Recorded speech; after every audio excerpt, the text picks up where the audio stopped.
Jadi yang ingin kami sharingkan kepada Bapak Ibu sekalian serta adik-adik ini, yakni terkait tentang bagaimana cara menerapkan software atau pelengkap lunak untuk meningkatkan pemahaman peserta didik. Kalau bicara peserta didik, itu artinya kalian siswa-siswi, agar motivasi belajar itu lebih menarik. Oke. Apa itu? Terkhusus pada bagian bagaimana kita akan memanfaatkan perangkat lunak kajian materi zat padat. Nah, sebelum saya mulai, saya tanya kepada adik sekalian, kalau kalian mendengar tentang materi zat padat, kira-kira apa yang ada di pikiran kalian? Ada yang bisa angkat tangan? Oke. Atau saya tunjuk. Nah, ini nanya guru dosen, dia bisa menunjuk. Yang tak mau ditunjuk kurang nilainya. Yang mau ditunjuk dapat hadiah. Nah, siapa? Ayo. Satunya kalau gitu. Yang paling dekat sama saya. Nah. Siapa namanya? Atika. Atika kalau dengar kata sapaan, Atika berpikir apa? Meja, oke, bagus. Good. Nah, sekarang supaya adil, bukan saya yang tunjuk, Tika yang tunjuk temannya. Supaya bukan dendam ke saya, dendam ke Tikanya. Silakan tunjuk yang paling Tika benci. Siapa? Ulmaira. Oke, silakan Merah. Contohnya seperti batu, kelereng, banyaknya. balok, Sebut semua wakil temannya. Papan tulis, televisi, banyak. Kata banyak sudah cukup.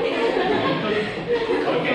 Nah, dalam fisika itu materi zat padat merupakan materi yang sangat fundamental. Kenapa? Karena dengan mempelajari zat padat itu kita bisa mengetahui atau bisa memprediksi apa yang akan terjadi akan datang. Tahu tidak, handphone yang adik-adik pegang itu awalnya dia tidak sekurus ini, dia gendut, cokmok. Kenapa? Karena ada perkembangan zat padat, maka otomatis komponen-komponen yang ada di HP ini itu tereduksi. Jadi dengan material atau padat yang semakin kecil, tapi bisa memiliki performa yang lebih baik. Itu contoh berkas dari zat padat. Nyatanya setelah kami riset itu, kebanyakan para siswa itu dia sulit mempelajari bagaimana cara menjelaskan materi fisika, khususnya materi zat padat dengan baik dan benar. Jadi misalnya kalau gurunya menjelaskan, gurunya sudah performa yang baik-baik, sudah jor-joran, tetapi kalau ditanyakan siswanya masih bingung. Karena apa? Karena zat padat itu sifatnya abstrak.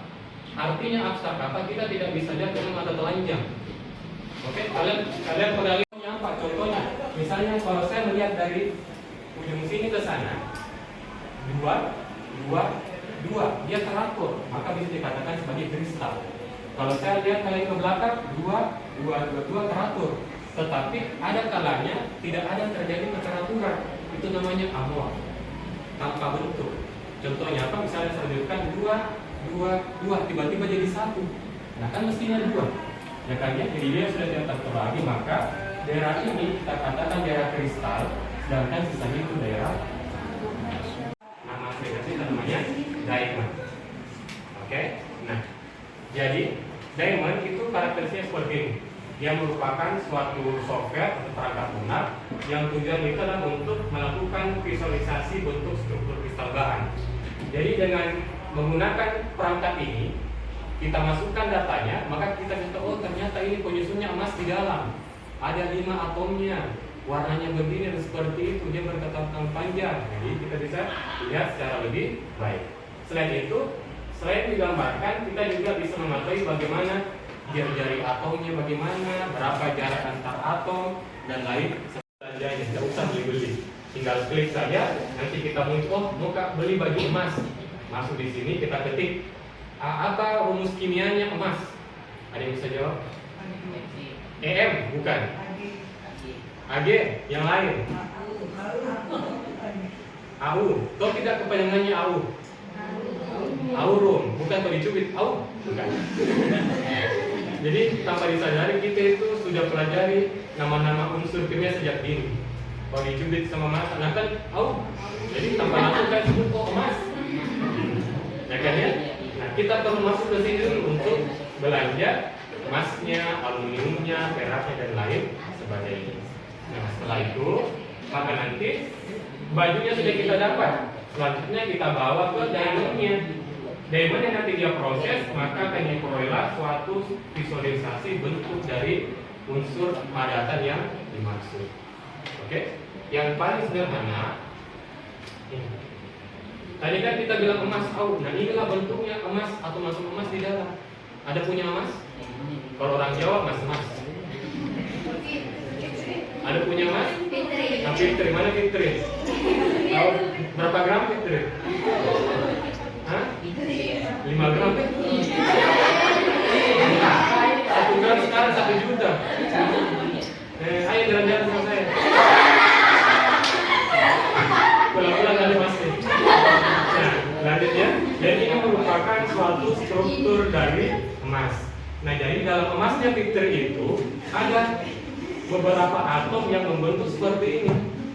Oke? Nah, jadi inilah yang saling bahu-membahu bergabung menghasilkan padatan yang namanya padatan emas. Tetapi tidak semudah itu.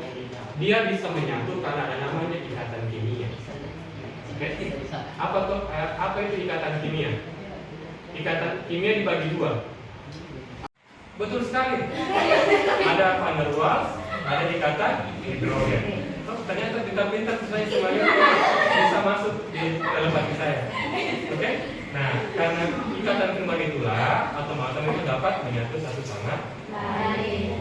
Nah, diharapkan nanti dengan menggunakan aplikasi ini, Bapak Ibu sekalian kami bisa lebih memudahkan dalam menjelaskan mengenai bagaimana bentuk dari atom penyusun dari padatan. Oke? Oleh karena itu kita akan coba untuk praktekkan. Ya. Jadi bagi Bapak Ibu mungkin yang perlu materinya silakan mungkin bisa difoto nanti, bisa diklik-klik ini. Pada link ini sudah kami berikan bagaimana tutorial cara untuk melakukannya, serta ada juga informasi mengenai database yang sudah kami berikan. Insert dataset form file. Nah, filenya sudah muncul. Nanti Bapak Ibu bisa ambil sendiri. Nanti tinggal kita download tapi kita gunakan. Misalnya di sini ada agir, apa itu agir? Agir. Umur H. Agir. Apa agir?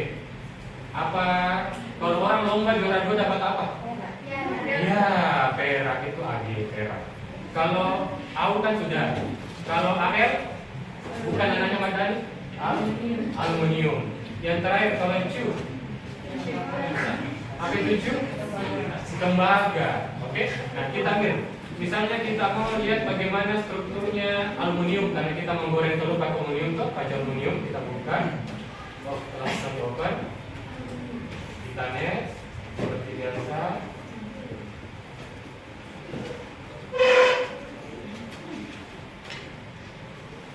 Oke, nah maka inilah merupakan struktur kristal dari aluminium.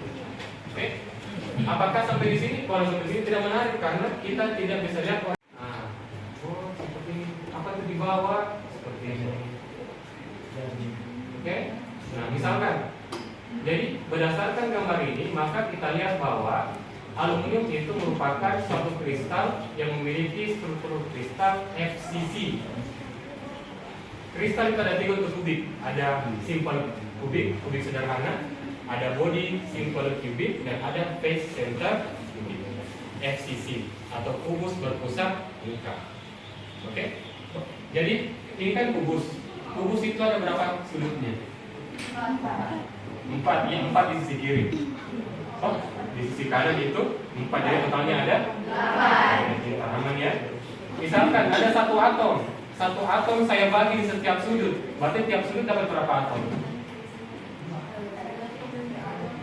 Oke, ada satu atomku, saya bagi di 2 sudut, jadi masing-masing sudut berapa atom? Setengah, betul. Kalau saya bagi di 4 sudut, oke, kalau ada 8 sudut, iya 1/8, jadi satu atom ya.